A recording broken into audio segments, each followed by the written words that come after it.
السلام عليكم ورحمة الله وبركاته. بسم الله الرحمن الرحيم، والصلاة والسلام على أشرف الأنبياء والمرسلين نبينا محمد وعلى آله وصحبه أجمعين. مرحبا بكم مرحبا. Bienvenue à tous.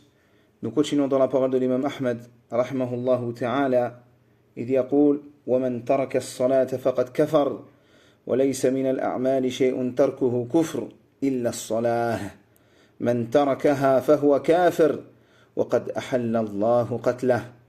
La parole de l'imam Ahmed rahimahullahu ta'ala rahmatan wasi'ah. Il dit: celui qui délaisse la prière a mécru. Rien ne cause la mécréance de la personne dans l'abandon d'un acte excepté la prière. Celui qui la délaisse est incroyant et Allah a rendu licite. Allah tabaraka wa ta'ala a rendu licite le fait qu'il soit qutila. Et le cheikh Zayd ibn Muhammad ibn Hadi al-Madkhali rahimahullah rahmat al-abrar dit: ceci est la parole de l'imam Ahmed et ceux qui ont pris la même position que lui rahimahullah, que quiconque délaisse la prière, qu'il rejette son obligation ou non, a mécru, kafir, d'une mécréance faisant sortir de la religion d'Allah. C'est une des deux paroles provenant des gens de science. Ils basent leur avis sur le Coran et la Sunnah du messager d'Allah, salawatullahi wa salamuhu alayhi. Parmi les preuves du Coran, la parole d'Allah, tabaraka wa ta'ala, dans le sens de la traduction rapprochée où il dit: mais s'ils se repentent, فَإِن تَابُوا وَأَقَامُوا الصَّلَاةَ وَآتُوا الزَّكَاةَ, s'ils se repentent, accomplissent la salat et s'acquittent de la zakat, ils deviendront vos frères en religion. فَإِخْوَانُكُمْ فِي الدِّينِ, ils deviendront vos frères en religion. Et il dit, le cheikh ici, ce que l'on comprend du verset, c'est que tant qu'ils ne font pas cela, ils ne sont pas les frères des croyants. Parmi les preuves encore, la parole du prophète salawatullahi wa salamuhu alayhi, dans le sens de la traduction rapprochée: le pacte qu'il y a entre nous et eux est la prière. Celui qui la délaisse aura certes mécru. L'imam Ahmed et ceux qui sont sur sa position ont pris de ces preuves et ont donc jugé que celui qui délaisse la prière a mécru de la grande mécréance, kufr al-akbar. Ainsi, s'il meurt sur cela, il sera considéré comme un kafir. Et les gens de la Sunnah et du groupe ne voient pas un acte faisant sortir de l'islam si ce n'est la prière. Cependant, la majorité des gens de science considèrent que l'on doit différencier entre, et là le cheikh donc va nous faire entrer dans la divergence à ce sujet. Celui qui délaisse la prière en toute volonté et en reniant son obligation, il est incroyant par consensus des savants. Car ici, il délaisse la prière et renie son obligation. Et celui qui voit l'obligation, il dit la prière est obligatoire, mais il fait preuve de laxisme et de fainéantisme vis-à-vis de sa prière. Ils disent à son sujet qu'il est fasiqun milli. Il ne sort pas de l'islam, mais est un pervers.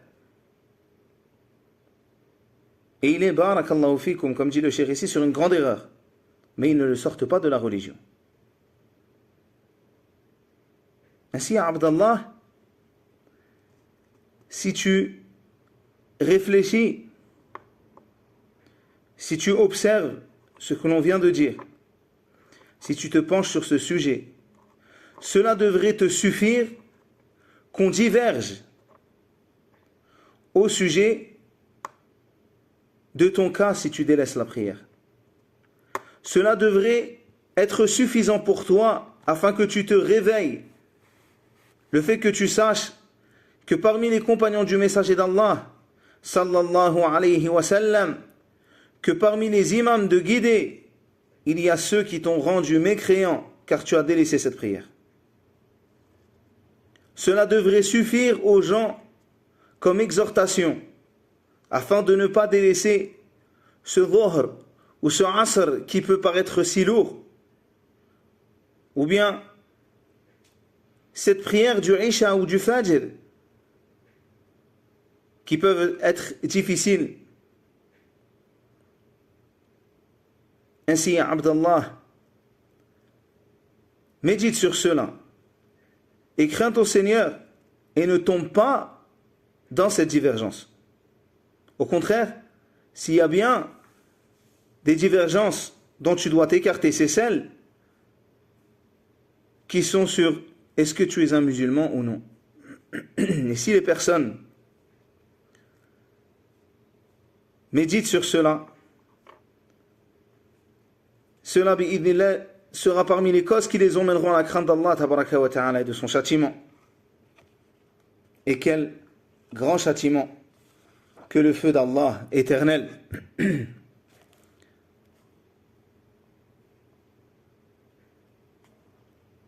Et le cheikh dit il dit, je cite, j'ai moi-même vu le cheikh Abdul Aziz ibn Baz juger que celui qui délaisse la prière a mécru, et cela même s'il ne rejette pas son caractère obligatoire. Et le cheikh Mohammed Salih al-Uthaymin est aussi de cet avis. Leurs ouvrages et réponses scientifiques sont présents et témoignent de cela. Ainsi, Abdallah, médite sur cela. Ce n'est pas comme cela que tu veux rencontrer ton Seigneur, sans prière, semblable au mécréant, qui ne se prosterne pas, qui ne prie pas. Et lorsque tu te retrouves dans ce mois de jeûne, il se peut que tu délaisses la prière ou que tu ne fais pas attention à cette prière. Alors cela doit encore plus te faire réfléchir et te faire changer, te faire t'améliorer. Et certes, par cette prière, il y a pour toi, bi'idhnillahi ta'ala, le paradis, l'absolution des péchés. Il y a pour toi la baraka dans cette vie-là et dans l'autre. Ainsi, Abdallah, ne passe pas à côté de cela. Quelques années éphémères pour une éternité en enfer. Afan Allah. Et l'imam Ahmed dit وخير هذه الأمة بعد نبيها أبو بكر الصديق. Le meilleur de cette communauté après son prophète est Abu Bakr, puis Omar ibn al-Khattab, puis Uthman. Nous mettons en premier ces trois-là, tout comme l'ont fait les compagnons du prophète sallallahu alayhi wa sallam, et ils n'ont pas divergé sur cela. Puis viennent après eux les compagnons de la consultation, Ashab al-Shura, Ali ibn Abi Talib, Talha, al-Zubayr, Abdurrahman ibn Auf et Sa'ad. Et chacun d'eux était apte à devenir calife. Chacun était un imam, et nous nous appuyons pour cela sur le hadith de Ibn Omar. Nous énumérons, radiyallahu anhu, nous énumérions les compagnons selon leur mérite, alors que le prophète sallallahu alayhi wa sallam était encore vivant, et les compagnons étaient nombreux. Et nous citions Abu Bakr, puis Omar, puis Uthman, puis nous nous taisions. Et le cheikh ici, rahmahullah wa rahmat al-abrar, a dit, personne ne s'opposa à la gouvernance de ces trois califes, khulafa, ni même à leur grandeur. Abu Bakr est le meilleur des califes, en grandeur et en gouvernance. Puis Omar, en grandeur et en gouvernance. Puis Uthman, en grandeur et en gouvernance. Puis Ali ibn Abi Talib, en grandeur et en gouvernance. Il y a consensus entre les savants pour cet ordre-là. Et l'ordre dans la gouvernance est le même que dans leur grandeur. Yani le meilleur d'entre eux, c'est Abu Bakr. Puis Omar. Puis Uthman. Thumma Ali. Radiyallahu anhum. Et non comme disent Al-Rawafid, exagérateurs au sujet de Ali ibn Abi Talib et les gens de sa famille, ni comme le disent Al-Khawarij, négateurs qui ont rendu mécréant Ali et ceux qui étaient avec lui parmi les compagnons du prophète sallallahu alayhi wa sallam. Ici Al-Rawafid qui sont toujours présents, comme en Iran. Et ce sont eux qui ont aidé Al-Nusayriya en Syrie à massacrer nos frères dans les prisons et les Syriens pendant tant d'années. Al-Rawafid, il y a sur la chaîne, et je vous invite à l'écouter, une conférence qui traite de ce sujet, d'Al-Rawafid, et de leur histoire et de leurs crimes à travers l'histoire. Et Al-Khawarij ici, certains pourraient dire, oui mais à notre époque, les Khawarij qu'il y a ne disent pas ce que eux disent. Ils ne disent pas que Ali ibn Abi Talib était un mécréant. Ils disent que c'est un musulman. Mais en réalité, cela n'est pas suffisant. Il se peut qu'ils ne rendent pas mécréant Ali, radiyallahu anhu, à notre époque, mais que l'ensemble des autres caractéristiques del Khawarij soient présents chez eux. Ainsi, le fait qu'ils ne le rendent pas mécréant ne les fait pas sortir de ce sectarisme. Il y a aussi sur la chaîne une conférence sur le Khawarij et leurs crimes à travers l'histoire que je vous recommande d'écouter. Et les gens de la Sunna, comme dit le Cheikh, sont sur un juste milieu entre toutes ces sectes extrémistes. Ils disent que lorsque Omar est mort, les compagnons se sont mis à réfléchir sur qui allait lui succéder, jusqu'à ce que l'affaire soit entre 6 parmi les meilleurs des compagnons du prophète, sallallahu alayhi wa sallam. Ali ibn Abi Talib, Uthman ibn Affan, Abdurrahman ibn Auf, Zubayr ibn al-Awwam, Talha ibn Ubaydillah, Sa'ad ibn Abi Waqqas. Ils ont vu qu'après Omar venait Uthman, et personne ne divergea à ce sujet. Après eux vient Ali ibn Abi Talib. Puis provint les troubles. Les gens de la Sunna parmi eux rentrent dans la parole du prophète sallallahu alayhi wa sallam. Celui d'entre eux qui a raison dans son jugement a 2 récompenses, tandis que celui qui se trompe en a une. وَكُلُّهُمْ مُجْتَهِدٌ مُثَابٌ وَخِطْئُهُمْ يَغْفِرُهُ الْوَهَّابُ. Allah tabaraka wa ta'ala les a tous agréés, les compagnons du messager d'Allah sallallahu alayhi wa sallam, wa kulluhum udul. Ils sont tous des gens fiables et sûrs de qui on prend le hadith. Et le plus petit d'entre eux est meilleur que le meilleur d'entre nous.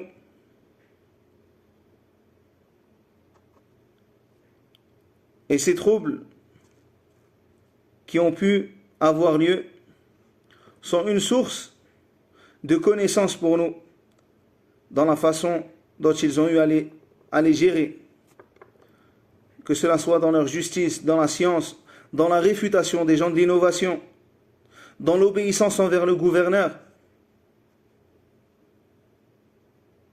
Et jusqu'à notre époque, nous utilisons ce qu'il s'est passé, ce que les compagnons ont dit, ont fait, afin de nous en servir de guider.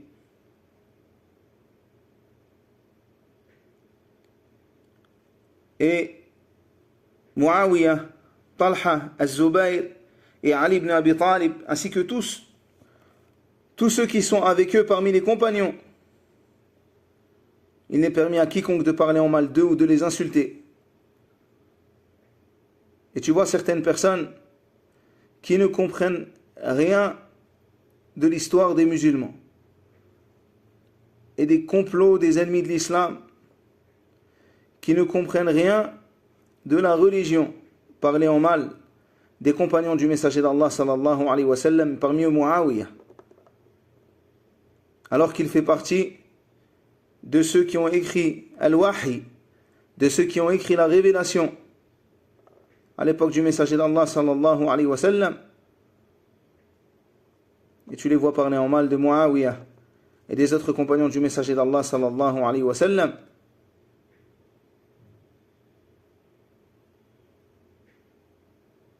De même que ces troubles qui ont eu lieu n'ont pas concerné plus d'une dizaine, ou un peu plus d'une dizaine des compagnons du messager d'Allah, sallallahu alayhi wa sallam.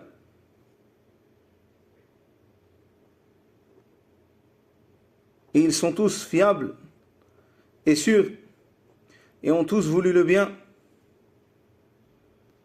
Et leur erreur est pardonnée par Allah tabaraka wa ta'ala.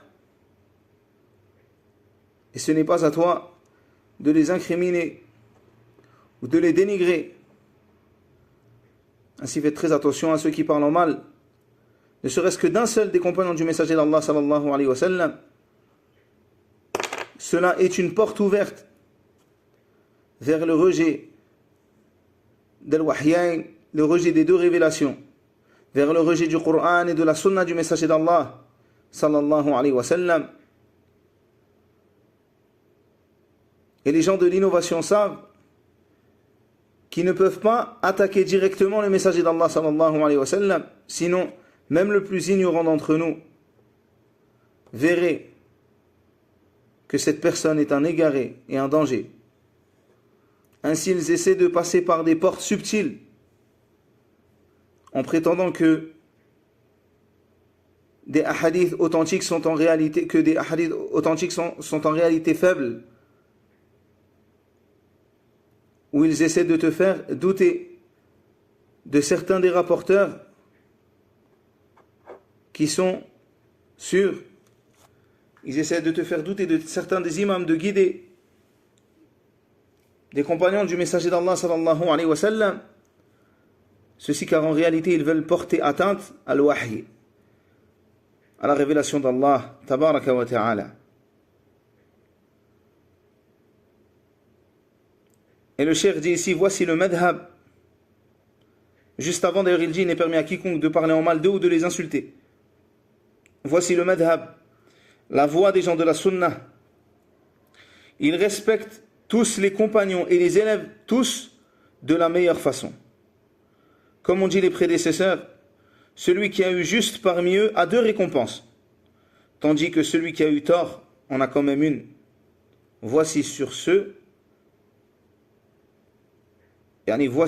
quoi étaient les salaf, les prédécesseurs. Ainsi, ibadallah, barakallahu fikum, nous devons aimer les compagnons du messager d'Allah sallallahu alayhi wa sallam, invoquer pour eux, les respecter. Et si tu vois un homme parler sur les compagnons du messager d'Allah sallallahu alayhi wa sallam,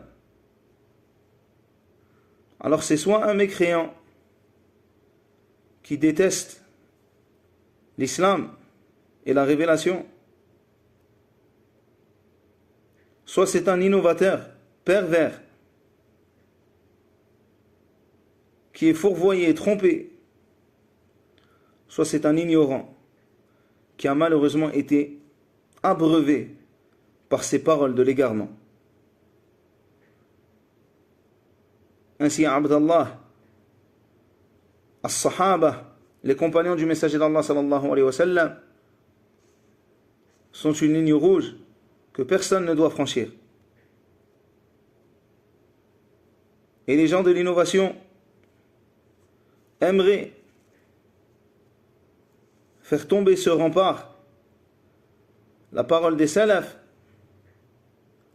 la parole des compagnons du messager d'Allah sallallahu alayhi wa sallam, pour le remplacer par les voix soufis ou par les voix égarées de ceux qui se revendiquent de cette religion et qui appellent à autre que celle-ci. Ainsi, il est important que la personne prenne garde. Et en France, nous aussi, nous sommes touchés par les différentes fitnas qui touchent le monde arabe. Mais, et ça je pense que seuls les arabophones parmi les étudiants s'en rendent compte, nous sommes touchés par ces vagues de l'égarement avec du retard. Ainsi, en France, il y a peu, et c'est toujours un peu d'actualité, il y a des nouvelles tendances avec les madahib, les écoles juridiques, où les gens font parfois preuve de fanatisme. Et cela peut être des deux côtés, soit dans le rejet total de ces écoles, ce qui est une erreur gravissime, soit dans l'abus et l'exagération à leur sujet. Et ce sont des fitnas qui étaient présentes il y a bien longtemps dans le monde arabe et qui ont été réglées par l'ulama. Et nous avons été aussi touchés par les vagues du tamyi', le fait de mélanger dans notre religion entre les gens de la sunna et les gens de l'égarement, et le fait de n'avoir aucune vision, aucune minutie avec les gens, de n'avoir aucun désaveu vis-à-vis des gens de l'innovation ou des gens des ambiguïtés. Ainsi tu vois des gens, du jour au lendemain on te dit Foulan Salafi, Foulan Kada. Alors peut-être qu'il n'a jamais été Salafi, peut-être qu'il n'a jamais connu la Salafia authentique, mais les gens l'ont mis en tant que Salafi. Et il devient une référence. Alors qu'au même moment, il met en avant des gens de l'égarement, des gens des passions. Puis tu vois des gens dire, ce sont eux les salafis. Tandis que ceux qui parlent sur ces gens qui font partie des gens de l'égarement, ce sont des égarés, ce sont des pro-ceci, ce sont des pro-cela, des pro-tabdi'a comme ils disent. Ce sont des anciennes fitnas qui ont existé dans le monde arabe. Lorsque vous voyez certains étudiants, parce qu'ils mettent en garde contre les gens de l'innovation et prennent leurs responsabilités vis-à-vis d'eux et de l'égarement, lorsque vous les voyez se faire insulter par les ignorants, sachez que ces gens ne font que suivre les traces de leur père lorsqu'ils ont insulté les savants comme Cheikh Rabi', ou lorsqu'ils ont dit Haoula, ces gens, ce sont quoi? Foulan Jami, Foulan Kada wa Kada Madkhali. Ils ne font que répéter dans la sphère francophone ce qui a été dit dans le monde arabe et qui a été réfuté par nos savants.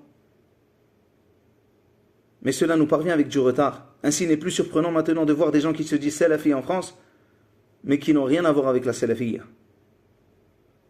Mais il s'appelle la chaîne salafi, ou minhaj salafi, ou il te dit ana salafi, mais il n'est salafi que de mots.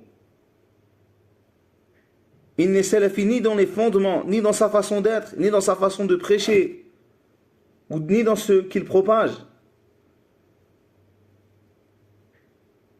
Tandis qu'il y a une époque où il n'y avait pas cela, où lorsqu'une personne te disait salafi, tu savais déjà que c'était une personne qui prenait de l'ulama, il prenait de Cheikh Ahmed ibn Najmi, il prenait de Cheikh Rabi', il prenait de Cheikh Mohammed ibn Hadi, il prenait des ulama al-kibar, que ce soit à Médine, ou à Riyad, ou à Jazan ou autre. Puis est venue cette vague du tamyi', et nous sommes en plein dedans, et où il y a des prêcheurs parmi les gens du tamyi' qui sont propagés et mis en avant. Et sachez que récemment il y a eu des vagues dans le monde arabe de gens, pour revenir à notre sujet parce que c'est la suite de ce dont je vous parlais, qui ont osé critiquer le Bukhari ou Muslim et faire douter les gens de le Bukhari ou Muslim. Et il y a des gens, parmi les gens de l'égarement aussi, parmi les vagues récentes, qui se font passer pour des Hanabila, et en réalité qui n'ont rien des Hanabila, et qui appellent au madhab du tafwid. Et on a eu aussi des débuts en France. Ainsi, sachez que ces fitnas arrivent petit à petit, même si elles ont du retard. Un peu comme, c'est triste à dire, mais comme certaines marques qui pouvaient être propagées dans les grandes villes et qui mettaient quelques années ou quelques mois à arriver dans les provinces. Ainsi, il est important que la personne qui apprend ce manhaj apprennent cela des personnes sûres, et que si elle a un doute au sujet d'une personne, alors elle s'en écarte jusqu'à ce qu'elle soit sûre que cette personne est sûre. En ces périodes de trouble, qu'elle s'accroche aux savants et aux étudiants qui sont sûrs et dont il ne fait aucun doute au sujet de leur manhaj, afin qu'ils n'apprennent pas des fondements qui seraient contraires aux fondements des gens de la sunna. Et par la suite, la personne se retrouverait touchée par ces ambiguïtés qui resteraient et qui l'égareraient. Et il se peut que cette personne, plus tard, devienne aussi une personne de l'égarement. Ainsi, lorsqu'on parle ici des compagnons, ou parfois on parle de certains sujets, on peut penser que ces sujets ne vont pas arriver. Mais ces sujets reviennent. Comme lorsqu'on parle des Asha'ira, et qu'on nous dit, oui mais les Asha'ira, c'est fini. Et que du jour au lendemain, on voit que certains prêcheurs parmi les prêcheurs des Asha'ira sont propagés sur des chaînes qui se disent faire partie des gens de la Sunnah et qui n'ont rien à voir, subhanallah, avec les gens de la Sunnah. Ainsi, pour y voir clair dans tout cela, alaykum bil ilm, accrochez-vous à la science, wa ta'allamu, apprenez. Watruku shubuhat, laissez les ambiguïtés. Wa tamassaku, et accrochez-vous à cette sunnah et ne la lâchez jamais. Waffaqakumullah. Et sur ceci, on s'arrête et on continuera bi'idhnillah demain. Wa sallallahu ala nabiyyina Muhammad wa ala alihi wa sahbihi wa sallam. Assalamu alaikum wa rahmatullahi wa barakatuh.